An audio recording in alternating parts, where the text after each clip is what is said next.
साथियों नमस्कार। स्वागत है आप सभी का आपके अपने यूट्यूब चैनल में। आज की इस वीडियो में लेकर आए हैं जनरल नॉलेज के टॉप 30 क्वेश्चन जो आपकी आगामी सभी परीक्षाओं के लिए हेल्पफुल होने वाले हैं। तो चलिए दोस्तों लेते हैं आज का पहला प्रश्न। पहला प्रश्न है, पोलियो की रोकथाम के लिए पहली प्रभावी वैक्सीन किसने बनाई थी?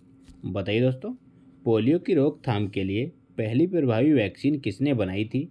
तो बनाई थी जोनस ई साल्क, यानी कि बी ऑप्शन राइट हो जाएगा। जोनस ई साल्क के द्वारा पोलियो की रोकथाम के लिए पहली प्रभावी वैक्सीन बनाई गई। अगला क्वेश्चन है, केप ऑफ गुड होप के रास्ते भारत तक के समुद्री मार्ग की खोज किसने की थी? बताइए साथियों, इंपॉर्टेंट प्रश्न है। तो इस प्रश्न का सही जवाब है क्रिस्टोफर कोलंबस, यानी कि सी ऑप्शन राइट हो जाएगा। क्रिस्टोफर कोलंबस के द्वारा केप ऑफ गुड होप के रास्ते भारत तक के समुद्री मार्ग की खोज की गई। अगला प्रश्न है, दीन इलाही बनाने का मूल उद्देश्य क्या था? बताइए साथियों, दीन इलाही बनाने का मूल उद्देश्य क्या था? तो बता विश्व बंधुत्व, यानी कि ऑप्शन करेक्ट हो जाएगा।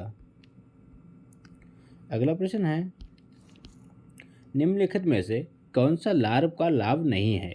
बताइए दोस्तों, निम्नलिखित में से कौन सा लार्व का लाभ नहीं है? तो है यह शरीर में आरबीसी की वृद्धि करती, यह लार्व का लाभ नहीं है। अगला प्रश्न है, पश्चिम बंगाल में रानीगंज का संबंध है? बताइए दोस्तों, पश्चिम बंगाल में रानीगंज का संबंध किससे है? तो वह कोयला क्षेत्रों से, यानी कि ऑप्शन करेक्ट हो जाएगा। पश्चिम बंगाल में रानीगंज का संबंध कोयला क्षेत्रों से है। अगला प्रश्न है, ड्रेन का सिद्धांत द थ्योरी ऑफ ड्रेन किसने प्रतिपादित किया? बताइए दोस्तों, द थ्योरी ऑफ ड्रेन किसने प्रतिपादित किया था? तो वो किया था दादा भाई नौरोजी, यानी कि बी ऑप्शन राइट हो जाएगा। दादा भाई नौरोजी के द्वारा ड्रेन के सिद्धांत का प्रतिपादन किया गया। अगला क्वेश्चन है, आर्थिक विकास का सर्वोत्तम सूचकांक उपलब्ध कराया जाता है? बताइए दोस्तों, आर्थिक विकास का सर्वोत्तम सूचकांक उपलब्ध कराया जाता है तो वो कराया जाता है वर्ष प्रति व्यक्ति वास्तविक आय में वृद्धि द्वारा, यानी कि ऑप्शन करेक्ट हो जाएगा। अगला प्रश्न है, सबसे अधिक अपवर्तनांक वाला आँख का अंग कौन सा है? बताइए दोस्तों, सबसे अधिक अपवर्तनांक वाला आँख का अंग कौन सा है? तो वह है लेंस, यानी कि ऑप्शन राइट हो जाएगा। अगला क्वेश्चन है, उस खाद्य फसल का नाम बताइए जो भारत में सबसे अधिक उपज देती है? बताइए दोस्तों, उस खाद्य फसल का नाम बताइए जो भारत में सबसे अधिक उपज देती है? तो वह है चावल, यानी कि डी ऑप्शन राइट हो जाएगा। अगला प्रश्न है, जोजिला दर्रा जोड़ता है? बताइए फ्रेंड्स, जोजिला दर्रा जोड़ता है तो वह जोड़ता है श्रीनगर और लेह को, यानी कि ऑप्शन राइट हो जाएगा। श्रीनगर और लेह को जोजिला दर्रा जोड़ता है। अगला क्वेश्चन है, एंजाइम होते हैं? बताइए दोस्तों, एंजाइम क्या होते हैं? आपके ऑप्शन है सूक्ष्म जीव, ऑप्शन बी फफूंदी, ऑप्शन सी अकार्बनिक यौगिक, ऑप्शन डी प्रोटीन। तो इस प्रश्न का राइट आंसर है प्रोटीन, यानी कि डी ऑप्शन राइट हो जाएगा। एंजाइम एक प्रोटीन होते हैं। अगला प्रश्न है, निम्नलिखित में से कौन सी नियुक्ति भारत के राष्ट्रपति के अधिकार में नहीं है? बताइए दोस्तों, निम्नलिखित में से कौन सी नियुक्ति भारत के राष्ट्रपति के अधिकार में नहीं है? तो वह नियुक्ति है लोकसभा का अध्यक्ष, यानी कि डी ऑप्शन राइट हो जाएगा। अगला क्वेश्चन है, किस प्रदेश में पूरे साल वर्षा होती है? बताइए साथियों, इंपॉर्टेंट प्रश्न है। किस प्रदेश में पूरे साल वर्षा होती है? तो वह वर्षा होती है विषुवतीय प्रदेश में, यानी कि बी ऑप्शन राइट हो जाएगा। विषुवतीय प्रदेश में पूरे साल वर्षा होती है। अगला क्वेश्चन है, निम्नलिखित में से कौन सा दर्द का निवारण करता है? बताइए दोस्तों, निम्नलिखित में से कौन सा दर्द का निवारण करता है? तो वो करता है एनाल्जेसिक, यानी कि बी ऑप्शन राइट हो जाएगा। अगला क्वेश्चन है, कटरीना नाम दिया गया?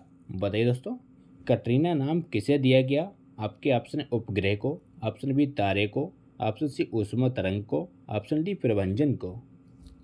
तो इस प्रश्न का सही जवाब है प्रभंजन को, यानी कि डी ऑप्शन राइट हो जाएगा। कटरीना नाम प्रभंजन को दिया गया। अगला क्वेश्चन है, मानव शरीर की सबसे बड़ी मिश्रित ग्रंथि कौन सी है? बताइए दोस्तों। मानव शरीर की सबसे बड़ी मिश्रित ग्रंथि कौन सी है? तो वह है यकृत, यानी कि डी ऑप्शन राइट हो जाएगा। यकृत मानव शरीर की सबसे बड़ी मिश्रित ग्रंथि है। अगला क्वेश्चन है, किलोवाट घंटा एक यूनिट है। बताइए दोस्तों, किलोवाट घंटा एक यूनिट है, तो वह यूनिट है ऊर्जा का, यानी कि ऑप्शन राइट हो जाएगा। ऊर्जा का यूनिट है किलोवाट घंटा। अगला क्वेश्चन है, मरकरी है। बताइए दोस्तों, मरकरी क्या है?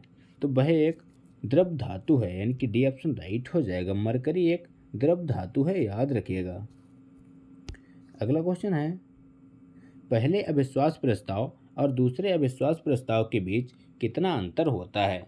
बताइए दोस्तों, इंपॉर्टेंट प्रश्न है। पहले अविश्वास प्रस्ताव और दूसरे अविश्वास प्रस्ताव के बीच कितना अंतर होना चाहिए? तो होना चाहिए कम से कम 6 महीने, यानी कि डी ऑप्शन राइट हो जाएगा। कम से कम 6 महीने का अंतर होना चाहिए। अगला प्रश्न है, बॉल पेन किस सिद्धांत पर काम करता है? बताइए दोस्तों, बॉल पेन किस सिद्धांत पर काम करता है? तो वो करता है पृष्ठीय तनाव पर, यानी कि डी ऑप्शन राइट हो जाएगा। पृष्ठीय तनाव पर काम करता है बॉल पेन। अगला क्वेश्चन है, निम्नलिखित में से कौन सा स्थान भारत में पुर्तगालियों का मुख्यालय था? बताइए दोस्तों, वेरी वेरी इंपॉर्टेंट प्रश्न है। निम्नलिखित में से कौन सा स्थान भारत में पुर्तगालियों का मुख्यालय था? तो वो था गोवा, यानी कि ऑप्शन राइट हो जाएगा। गोवा भारत में पुर्तगालियों का मुख्यालय था। अगला क्वेश्चन है, भारतीय संसद में लोक लेखा समिति का अध्यक्ष होता है। बताइए दोस्तों, भारतीय संसद में लोक लेखा समिति का अध्यक्ष कौन होता है? तो वो होता है विपक्षी दल का नेता, यानी कि ऑप्शन राइट हो जाएगा। विपक्षी दल का नेता भारतीय संसद में लोक लेखा समिति का अध्यक्ष होता है। अगला क्वेश्चन है, इंग्लैंड के हाउस ऑफ कॉमन्स द्वारा भारत के किस गवर्नर जनरल पर महाभियोग चलाया गया? बताइए दोस्तों, इंग्लैंड के हाउस ऑफ कॉमन्स द्वारा भारत के किस गवर्नर जनरल पर महाभियोग चलाया गया? तो वो चलाया गया था वारेन हास्टिंग, यानी कि ये ऑप्शन राइट हो जाएगा। अगला क्वेश्चन है, भारत के मुख्य न्यायमूर्ति का नाम क्या है? बताइए दोस्तों, भारत के मुख्य न्यायमूर्ति का नाम क्या है?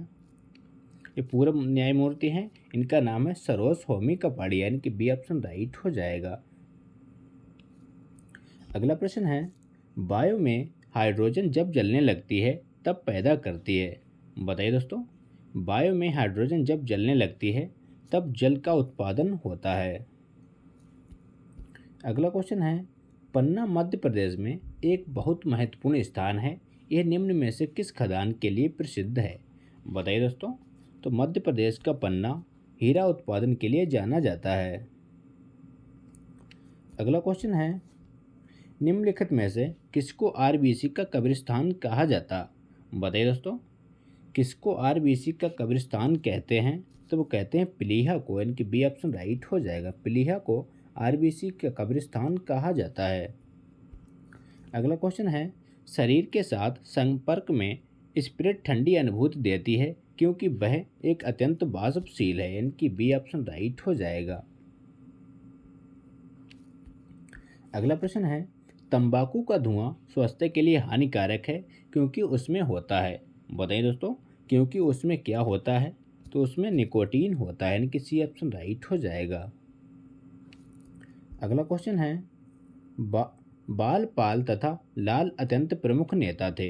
बताइए दोस्तों, बाल पाल तथा लाल अत्यंत प्रमुख नेता थे, तो वो थे कांग्रेस पार्टी के, यानी कि डी ऑप्शन राइट हो जाएगा। कांग्रेस पार्टी के प्रमुख नेता थे। तो ये थे दोस्तों आज के इंपॉर्टेंट प्रश्न। अगर वीडियो अच्छा लगा हो तो लाइक करें, दोस्तों के साथ शेयर करें और चैनल पर नए हो चैनल को सब्सक्राइब करना ना भूलें।